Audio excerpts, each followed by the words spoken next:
Carbonsmith versus Float Life plates. Oh my, and a second version is already out for the Float Life.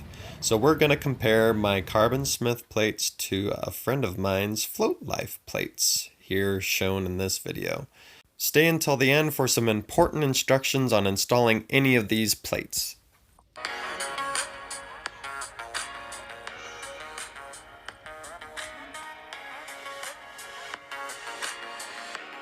Literally in the process of editing this video, the Float Life came out with a second version of their plates for the Pint. It is a single piece version with a cutout for a much desired nose handle. So Carbonsmith is squared off on the very ends, and Float Life has a very slight bevel.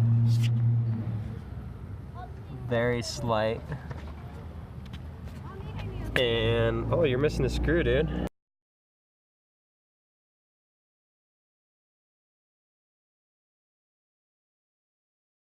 And then one thing about mine is it came with Phillips and then Hex. And yours are all the same size. Yeah, is yours Phillips? I took the Hexes out when I replaced the stock ones. Damn, that sucks. I'm missing a screw already. Was there extras? Just that Hex one. Yeah, so this one is perfectly flush with the roundness, and this one is more squared.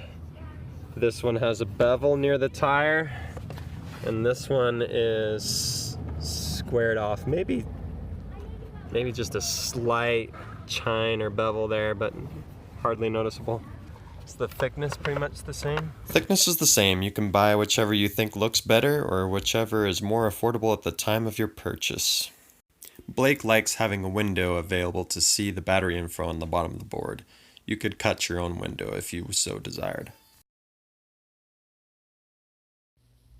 Welcome to my workshop bedroom. So this is actually just my bed, and I put a rejected, abused and used hotel pool mattress cover over the top of my bed to cover it, protect it from any marks and scratches, and I go to town because my bedroom it's cool, and you know, it's probably the most private place in the house. Therefore, keeps the kids from messing with things, hopefully. Before you begin, it is important that you ensure your screws will properly align with the inserts nearest the tire on your Pint. Some people, including myself, have an issue with a very tight fit in these inserts nearest the tire. If you need more detail about this possible flaw, I will be adding a link to a video I posted in more detail about this possible pint-sized flaw. So if these front holes don't line up, you've done everything you can to get these back ones, or rather these middle ones, first. Don't worry so much about these ones on the end because the whole thing is flexible. The whole thing is flexible, so keep that in mind. The most important screws to get in first are these middle screws that are next to the tire. That's where you want to start. So just to recap, one screw nearest the tire, and you're going to remove the adhesive strip that is nearest the tire. You're going to put in the other screw, and after that, you can lift up the front, and you can take off the remaining 3 adhesive strips and carefully lay it down, and then continue to assemble the rest of the screws.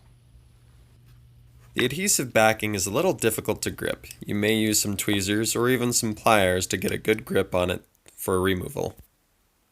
Here you can see I'm removing the backing of the remaining 3 adhesive strips.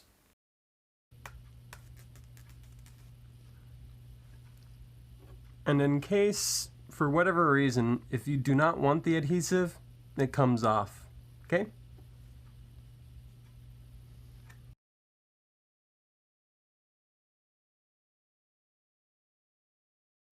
And gently, slowly set it down so that the screws align.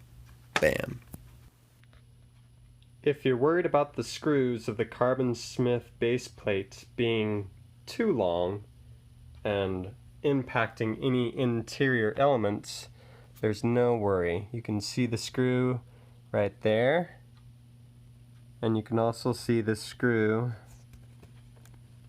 right there.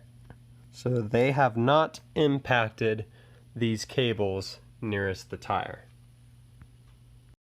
As always, all my videos are created entirely on cell phone. Thanks for watching. Please share with all your Pint friends. If you like this video, give it a thumbs up and subscribe. Have a righteous day.